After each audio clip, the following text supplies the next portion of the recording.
Good evening. My name is Varzavan Irani, and as part of Dr. Knight's Global Strategic Management course at Texas A&M Kingsville, I'm going to present on the Carlsberg and Emerging Markets case study.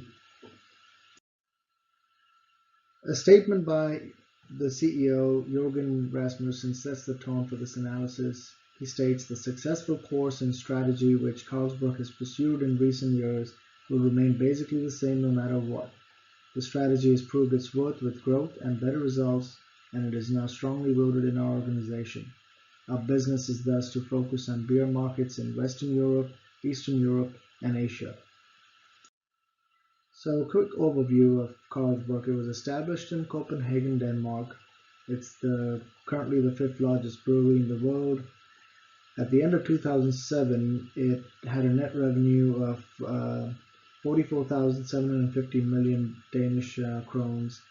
It is in over 150 countries and employs over 33,000 people. And I've listed some of the additional, some of the popular brands. They've got tons more regional brands, but these are some of the popular ones. Look back at the foundation or the formation of the company back in 1847 by J.C. Jacobsen. It set up its first brewery in Copenhagen, Denmark. Since then, it opened its first foreign brewery in Malawi in 1968. In 2000, it merged with Orkla. However, due to strategic differences, they bought its share, or it bought Orkla's share out of the merger in 2004. This, of course, resulted in a massive amount of debt. But since then, in 2008, as of 2008, it employs again 33,000 employees and is the fifth largest company in the world. A look at the vision statement of the company. Our brands will be the consumer's first choice, and we will lead our industry in profitability and growth through a culture of quality, innovation, and continuous improvement. This is key since they acknowledge innovation and continuous improvement is key to their success. Furthermore, Carlsberg has viewed itself as probably the best beer company in the world. We can cite some of the core competencies for Carlsberg. They include brewing, of course, with over 75 brewing facilities in the world. They rely heavily on that competency. Marketing, selling beer, but mergers and acquisitions lately have been recognized as some of their core competencies as well. Its current strategy includes a long-term initiative to become the fastest growing global beer company in the world. Its focus on global markets, however, are restricted to Western Europe, which is its largest revenue share. However, it's maturing and stagnating. Eastern Europe is rapid growth and highly profitable. It represents the second largest revenue share for the company. Asia, particularly China, is the fastest growing emerging market for Carlsberg, and it needs to recognize that. Business challenges. Carlsberg must identify alternative methods that will allow the company to continue to capitalize on its growing engagements in emerging markets. It's recognizing that already. But when we look at it a little further as to some of the underlying reasons, Western Europe, it is the largest source of revenue, as I mentioned, but it is a maturing and stagnant market. Global reduction in the number of independently owned breweries caused by rapid and high number of mergers and acquisitions has basically shrunk the number of global competitors in the world, making Carlsberg a target for acquisition due to its current market share. They need to look at emerging markets for continued growth and long-term sustainability. That's one of the challenges they face currently. Let's take a quick look at the competitors. As I mentioned, it is the fifth largest brewery in the world, and some of its competitors in Bev, for example, is almost twice in sales volumes in million hectoliters as compared to Carlsberg. I do need to note, as of today, InBev, Saab Miller, and Anheuser-Busch have merged reiterating the note I made earlier about the global reduction in the number of independent breweries in the world. Further analysis of the competitors, we can see when we compare the product price with the global market share, you can see InBev is clearly it's got the most extensive market reach and average price range, followed by Miller, Anheuser-Busch, Heineken, and then of course Carlsberg.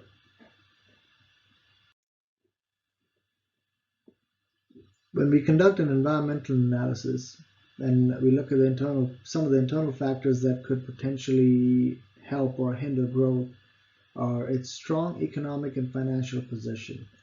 However, mergers and acquisition constraints exist due to companies' founding charter that limit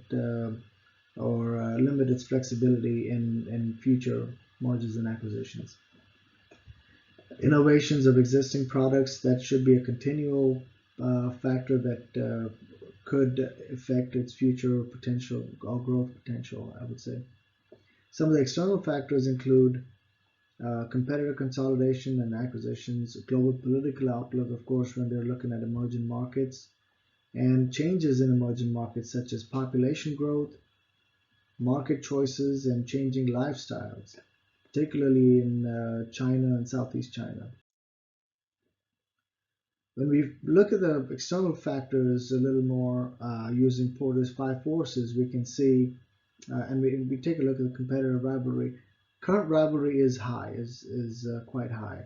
There are large global competitors that are actively looking for additional market share in some of the markets that Carlsberg are currently operating in. Active mergers and acquisition make that even more challenging. New entrance threat, however, is low. It has a high cost. There's a high cost of entry into this market, and that's why mergers and acquisition is the preferred means of entry into new markets. Bargaining power for buyers or off buyers is quite high. As you can imagine, there's a large number of competitor products available and large number of complementary products available, such as wine and spirits. Bargaining power of suppliers, however, is relatively low. Resources such as hops and barley, they're quite widely available. No specialized supply chain is required, and by that I mean any specialized product or raw materials to be manufactured. The threat of substitute products, however, is quite high. There's virtually no customer switching costs, and as you can imagine, there's relatively higher threat of substitute products. Strategic planning. Mergers and acquisition must rank high if they are to look at entering into new markets. They need to alter the founding charter to provide relative flexibility in generating funding options for future mergers and acquisitions. Leverage entry into Chinese market is a good plan just because of the growth potential in the Chinese market. They need to refocus on the southeast province of China by implementing a long-term strategy and leverage market share in Western China. Increase profitability by improving economies of scale in the region and gain market leadership. Innovative products. As part of the vision statement, introduce products with low health impacts, low calories to appeal increasing awareness of related health implications. Develop products that are direct competitors to wines and spirits. Some of the recommendations include refocus efforts into Asian markets, specifically Southeast China. Alter the founding charter to allow for flexibility in mergers and acquisitions. And some of the means of implementing this would be mergers and acquisitions is the best choice in gaining entry into new markets. Develop new innovative techniques by leveraging available technologies. Leverage companies' core competency of marketing and gain brand recognition in these emerging markets. And this is important. partner with companies with established successful distribution networks in new markets. However, when we look at the risk, exchange rate risk is always there when we are interacting with international trade. Large debt due to acquisitions and capital investments. Future joint ventures of large global breweries in the same market is always something to be aware of. There could be cultural differences that cause challenges in forged partnerships and relative loss of control due to foreign partnerships. In summary, Carlsberg aims to be a global leader in beer. Their goal is to increase profitability by growth, leverage core competencies currently available internally, continue to monitor external environment changes, and reduce the risk of and cost of capital to succeed. Thank you.